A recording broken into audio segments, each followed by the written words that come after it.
আসসালামু আলাইকুম, কেমন আছেন সবাই? আশা করছি সবাই অনেক বেশি ভালো আছেন। আল্লাহর অশেষ রহমতে আমরাও অনেকদিন পরে আবার একটি ভিডিও শেয়ার করছি। আজকে হচ্ছে 8 তারিখ, আর গত 2 দিন যাবত অনেক বেশি বৃষ্টি হচ্ছে। আর এই বৃষ্টির পানিতে হাঁসগুলো কি সুন্দরভাবে গোসল করতেছে, আর পুকুরগুলো মনে হচ্ছে যে ভরে গিয়েছে। আসলে আপনি সুখ কিসে খুঁজে পাবেন সেটা সম্পূর্ণই নিজের মনের ব্যাপার। আমি যেখানে থাকি ঢাকার মধ্যে থেকেও এরকম পানি, এরকম খোলা জায়গা দেখতে পেয়ে আমার কাছে ভীষণ ভালো লাগে আর নিজেকে ভাগ্যবান মনে হয়, আলহামদুলিল্লাহ।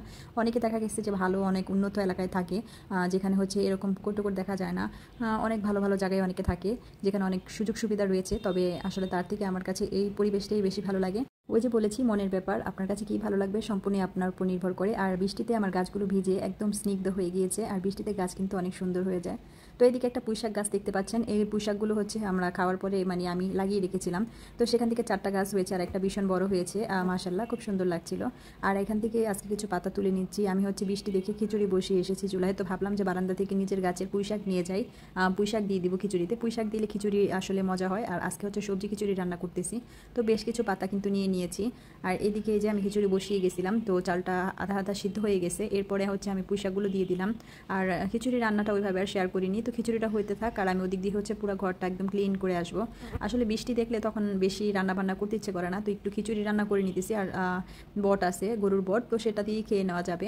আর ছেলেকে হচ্ছে ডিম সিদ্ধ করে দিব। এগুলি হচ্ছে দুপুরের খাবার দাবার। তো খিচুড়ি রান্না করতে করতে কিন্তু আমি ঘরের বাকি সবগুলো কাজ করে নিয়েছি, ঘরটা মুছে নিয়েছি। আর আজকে বৃষ্টি দেখে কাপড় ধোয়া হয়নি। এরপরে হচ্ছে ছেলে আর ছেলের বাবা খাবার খেয়ে নিয়েছে, এখন হচ্ছে বিকালে বসে বসে আমি খাচ্ছি। তো আমার আবার খাবারটা একটু রিল্যাক্সভাবে খেতেই ভালো লাগে। আর এই যে এখানে হচ্ছে বট নিয়েছি, আর হচ্ছে আম আর বোম্বাই মরিচের এই যে আচারটা, এত বেশি মজার। এই আচারটা দেখেই মুখে পানি চলে আসে, হালকা হালকা টক আর বোম্বাই মরিচের খুব সুন্দর একটা ঘ্রাণ।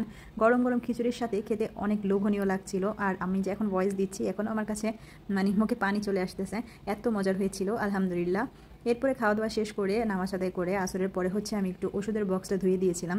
তো প্রয়োজনীয় কিছু মেডিসিন যেটা আমি সবসময় ঘরে রাখার চেষ্টা করি সেগুলো এখন রেখে দিতেছি। তো কিছু স্লাইন, তারপর হচ্ছে গ্যাস্ট্রিকের ওষুধ এগুলো, আর হচ্ছে মাথা ব্যথার জন্য এই যে একটা মলম, এটাও রেখে দিব।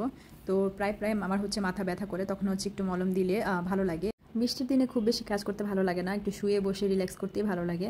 আর এই তো কথা বলতে বলতে কিন্তু আমার সব জিনিসপত্র একটু গুছিয়ে রেখে দিলাম। আর এটা হচ্ছে মুভ যে ব্যথার স্প্রেটা আছে সেটা, এটা দিলে সাথে সাথে ব্যথায় ভালো কাজ করে। আর থার্মোমিটার, এগুলি হচ্ছে আমি সবসময় বাসায় রাখি, যেগুলো অতি প্রয়োজনীয় জিনিস। তবে নাপা ওষুধটা শেষ হয়ে গিয়েছে, সেটা এনে রাখতে হবে দেখছিলাম। ভেবেছিলাম সন্ধ্যায় একটু নাস্তা তৈরি করব, তো ওইভাবে আর কিছু বানাতেও ইচ্ছে করতেছে না। তাই ভাবলাম যে ছেলে আর ছেলের বাবা ঘুম থেকে উঠলে চা করে নিব আর তার সাথে টোস্ট বিস্কিট খেয়ে নিব, এটাই হচ্ছে আজকের নাস্তা। আর কিছুই করব না। পুরি বানানোর ইচ্ছে ছিল, তবে আজকে আর বানাতে ভালো লাগতেছিল না। এরপরে হচ্ছে মাগরিবের পরে নামাজ আদায় করে এখন হচ্ছে 3জন মিলে চা খেতে বসে গিয়েছি। আর আমার ছেলেও কিন্তু এখন একটু একটু আমাদের সাথে চায়ের আবদার করে, তাই ওকে আলাদা একটা কাপে একটু করে চা দিই আর কি, যদিও বাচ্চাদেরকে চা দেওয়া ভালো না। আর এই হচ্ছে আমাদের সন্ধ্যার আজকের নাস্তা। তো অনেক দিন পরে একটা ভিডিও শেয়ার করেছি, কেমন লেগেছে অবশ্যই কমেন্ট করে জানাবেন। ভালো থাকবেন সবাই, আল্লাহ হাফেজ।